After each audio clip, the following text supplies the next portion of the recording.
pamoja na baadhi ya wajumbe kusikiliza kila ambacho wameitiwa.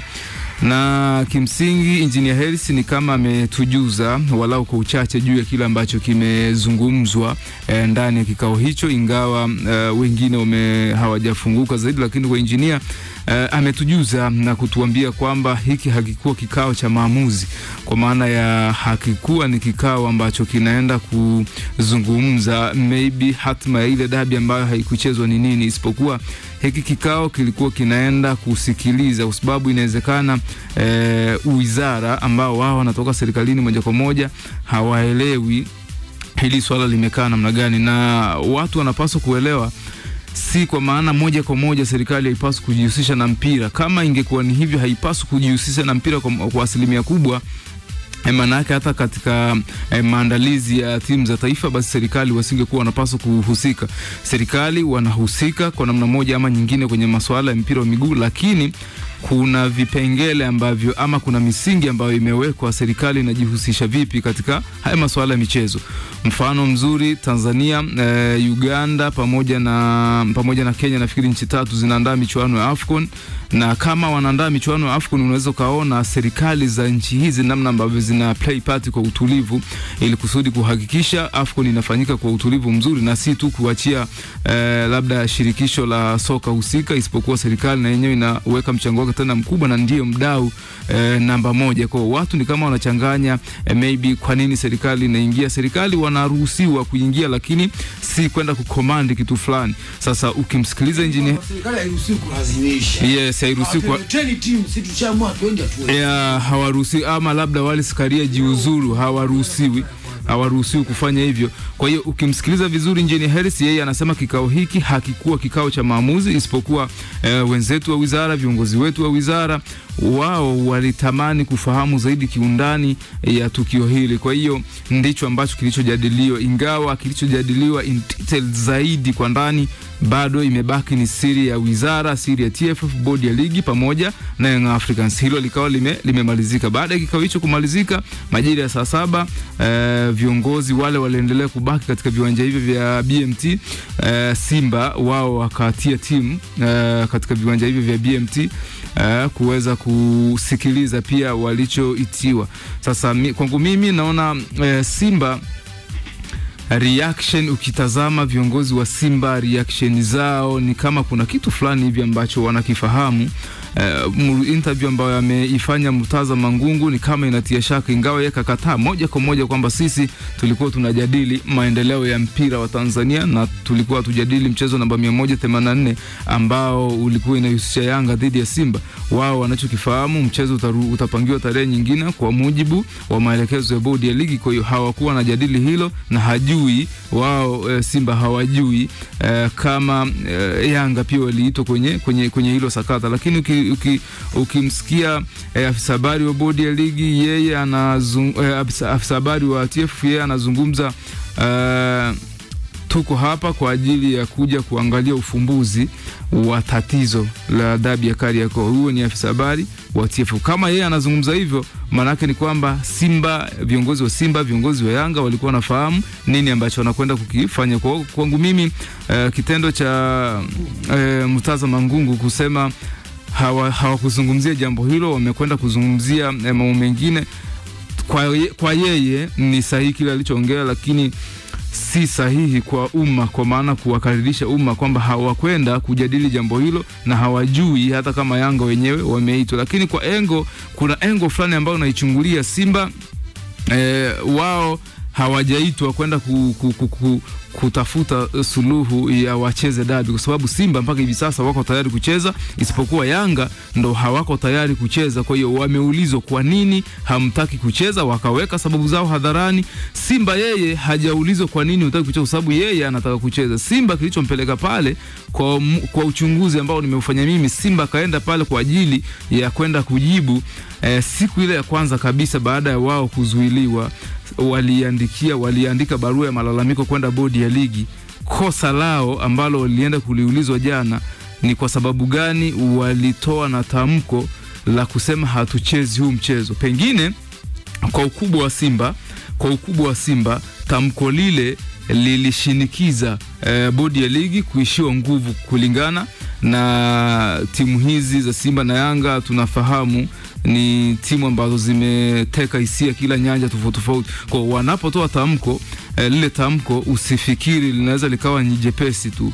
Kwa hiyo Simba, kwa mtazamo ninachokiona mimi, wao hawahusiki moja kwa moja na kinachoendelea kwa hivyo, kwa sababu wao wako tayari kucheza, isipokuwa wao waliandika barua ya malalamiko kwenda kwa bodi ya ligi. Walipaswa waishie pale, alafu kisha wasubiri sasa hiyo bodi ya ligi yenyewe itaamua nini. Lakini kitendo cha wao kuandika barua kwenda bodi ya ligi na wakaitaka bodi ya ligi kuwafahamisha kwamba mchezo huu hatuchezi, mchezo huu haupo, kwa bodi ya ligi badala kwa muda ule mchache, badala waanze kuhangaikia taarifa malalamiko ya Simba, wakaanza kuhudili na kufocus na namna gani ambavyo tunaweza tukaongea na Simba ili mchezo ufanyaje, mchezo uwepo. Na hata taarifa ya bodi nafikiri ilitoka saa 8 za usiku.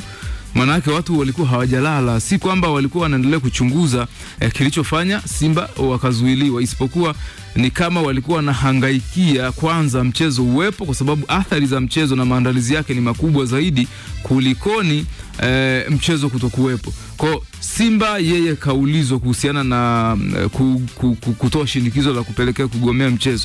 Labda tunaweza tukajiuliza swali dogo, pengine kama Simba angeandika barua yake alafu ikaishia tu kwenye malalamiko ya bodi ya ligi, nadhani mchezo usingepigwa, ungechezwa. Kwa hiyo shida ya Simba kwenda pale siku ya jana si kwa ajili ya kwenda kujadili mustakabali wa dabi itachezwa, kwa sababu wao wako tayari kucheza muda na wakati wowote, wanasubiri tamko la bodi ya ligi. Isipokuwa shida yao iliyowapeleka ni kwenda kujibu kwa nini waliandika barua ya malalamiko kwa viongozi wao ambao ni wasimamizi wa ligi, ambao ni bodi ya ligi, lakini wakati huo wakachukua maamuzi ni kuchukua sheria mkononi. Nafikiri ndio hicho. Lakini sasa kwa kuwa mazingira yako hivyo, wizara kupitia serikali kupitia kwa wizara ambaye ni Profesa Palamagamba Kabudi pamoja na staff yake zima ambao waliongozana pale, wao hawakwenda pale kwa ajili ya kwenda kupanga hiyo tarehe ya dabi. Wao kama wizara walitaka kwanza kufahamu kiundani zaidi, Yanga umepatwa na nini, kwa nini unataka alama 3 na kwa nini hutaki kucheza mchezo mwingine. Yanga ukaweka vitu vyao mezani. Simba, kwa nini umesema ulifanywa fujo, kwa nini uliandika barua wakati huo kabla hujajibiwa na mlezi wako, wakaweka taarifa zao kwa sababu tuligomea kwa sababu ABC. Sasa kinachofanyika ingawa hatujaambia kuna kikao kingine, lakini kwa mazingira yalivyo kuna kikao kingine ambacho kitakuja kuzikutanisha Simba, Yanga pamoja na bodi ya ligi, kwa sababu Yanga alikataa kikao na bodi ya ligi. Simba yeye alikuwa yuko tayari kukutana na bodi ya ligi, lakini Yanga hawaiamini bodi ya ligi. Sasa kupitia wizara, jinsi ambavyo wameongea wizara, TFF, bodi pamoja na Yanga, kuna uwezekano mkubwa siku za hivi karibuni tukaona vikao vya pande tatu ambao ni Simba, Yanga pamoja na bodi kupata hatima ya dabi ya Kariakoo. Mimi nilitamani sana kusikia tamko kutoka kwa mamlaka zenye dhamana. Nini ambacho kimejadiliwa, nini ambacho kinaendelea. Ndio. Kuliko tukiwa tunakaa tunawaza kitu ambacho pengine sicho ambacho sisi tunakiwaza. Kama kikao kimekaliwa, walitakiwa tuambie wamekaa walikuwa wanajadili nini, kuna kitu gani. Nafikiri Engineer Hersi kasema, Engineer Hersi ukimsikiliza vizuri ametuambia kwamba kikao hiki hakikuwa kikao cha maamuzi. Yani wizara ni kama walikuwa wanasikia pembeni, kama tunavyozungumza kusikia rasmi kwamba BK una shida gani, kupokea rasmi taarifa ambayo ilijiri ya kuvunjika kwa mchezo ndio imefanyika jana. Kila mmoja amepokea. Sasa mimi nataka mnisaidie hapa kiufundi kati ya mambo mawili ambayo yalitokea jana pale uwanja wa Taifa. La kwanza ambalo nataka mnisaidie ni kulikuwa kuna mashabiki wengi wa Yanga nje. Ndio. Mashabiki wenzangu wa Yanga walikuwa pale nje wamevaa fulana zimeandikwa hatuchezi. Ndio. Hii kiufundi unaionaje? Kiufundi moja ndio. La kwanza na mawili nimekwambia. Nafikiri na wapo mashabiki wengine ambao walikuwa wanasema hatutamuelewa kiongozi yeyote ambaye ataenda kukubaliana na swala la kucheza hiyo dabi ya Kariakoo pasipo sababu za msingi kutolewa. Sasa ukiangalia na injinia alivyotoka tu kwenye hayo majadiliano, yeye alisema, alizungumza na wale mashabiki akawaambia, nyinyi mlituchagua sisi na mkatuweka madarakani, na sisi tupo kwa ajili ya kuwawakilisha nyie, kila kitu kitakwenda sambamba kama vile ambavyo huwa tunawaambia kila siku. Msimamo wetu bado ni ule ule. Manake ni nini? Manake ni kwamba inavyoonekana Yanga pamoja na wanachama na mashabiki lao ni moja.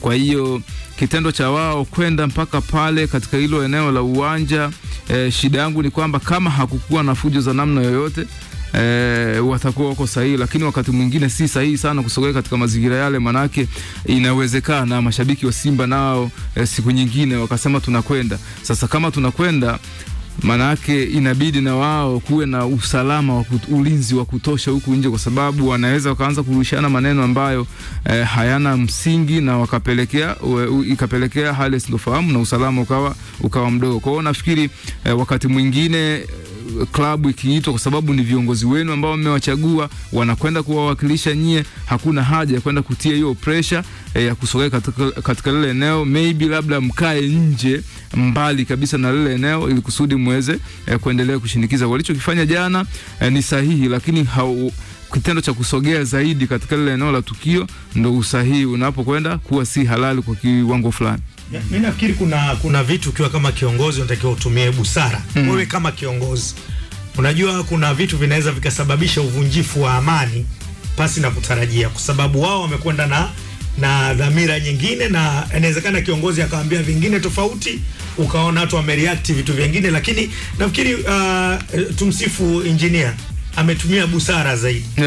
Kwamba msimamo wetu ni ule ule. Wenye msiwe na shaka, sababu hakuna majibu ambayo yametoka. Weni na utulivu, weni wenye subira. Kiongozi anatakiwa busara. Na hata Mangungu amesema mchezo utapangiwa mpaka hivi tunavyozungumza, taarifa ambayo Simba wanatembea